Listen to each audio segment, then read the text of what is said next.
नमस्कार. लाडक्या बहिणींसाठी अतिशय आनंदाची बातमी आहे.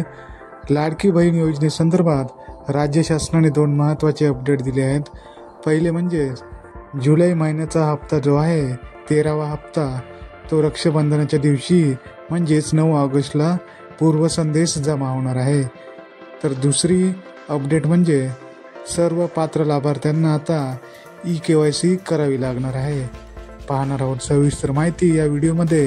व्हिडिओ शेवटपर्यंत नक्की पहा.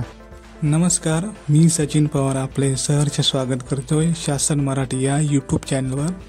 महिला व बाल विकास मंत्री माननीय आदितीताई तटकरे मॅडम यांनी सोशल मीडियाद्वारे अतिशय आनंदाची बातमी दिली आहे.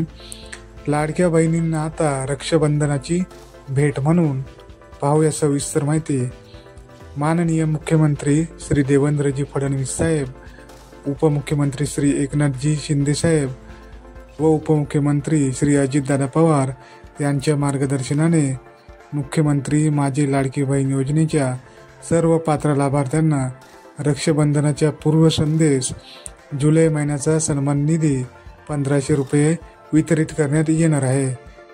तर रक्षाबंधनाच्या दिवशी म्हणजेच 9 ऑगस्ट 2025 या दिवशी रक्षाबंधन असल्यामुळे या दिवशी सर्व पात्र महिला लाभार्थ्यांना 1500 रुपये सन्मान निधी वितरित करण्यात येणार आहे. तर सर्व लाडक्या बहिणींसाठी ही खूप आनंदाची बातमी आहे. रक्षाबंधनाच्या दिवशी तुम्हाला सर्व पात्र लाभार्थ्यांना 1500 रुपये सरकारतर्फे वितरित करण्यात येणार आहेत. रक्षाबंधनाच्या पूर्वसंदेश सर्व पात्र लाडक्या बहिणींच्या बँक खात्यात सन्मान निधीची रक्कम थेट लाभ हस्तांतरणाद्वारे जमा करण्यात येईल. तर ही महत्त्वपूर्ण अपडेट माननीय तटकरे मॅडम यांनी दिलेली आहे. आता दुसरी महत्त्वाची अपडेट म्हणजेच सर्व पात्र लाडकी बहीण योजनेच्या जे सर्व पात्र लाभार्थी आहेत त्यांना आता EKYC करावी लागणार आहे. लाडकी बहीण योजनेची जी ऑफिशियल वेबसाईट आहे लाडकी बहीण योजना महाराष्ट्र.gov.in या वेबसाईटवर आता नवीन अपडेट ही राज्य शासनातर्फे देण्यात आलेली आहे. इथे तुम्ही पाहू शकता मुख्यमंत्री माझी लाडकी बहीण योजनेच्या लाभार्थी EKYC प्रक्रिया पूर्ण करण्यासाठी येथे क्लिक करू शकता.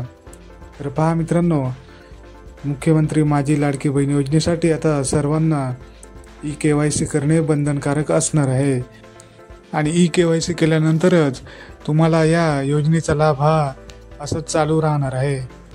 आणि म्हणूनच सरकारने लाडकी बहीण योजनेच्या ऑफिशियल वेबसाईटवर EKYC हा ऑप्शन देण्यात आलेला आहे. KYC करण्यामागचे काय कारण आहे मित्रांनो, तर इथे समजून घ्या.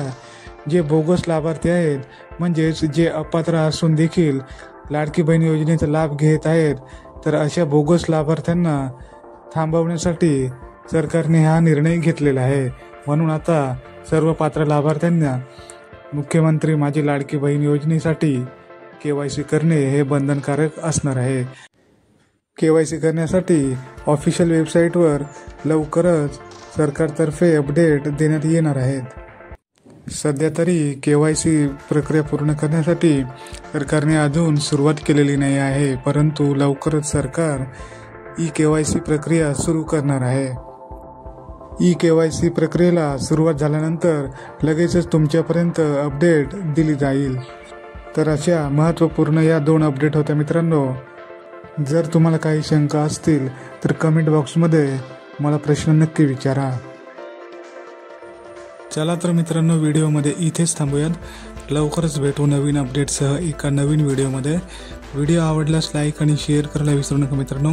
आणि चॅनलवर कोणी नवीन असाल तर चॅनलला सबस्क्राईब नक्की करा, जेणेकरून नवीन अपडेट तुम्हाला मिळत राहतील. धन्यवाद.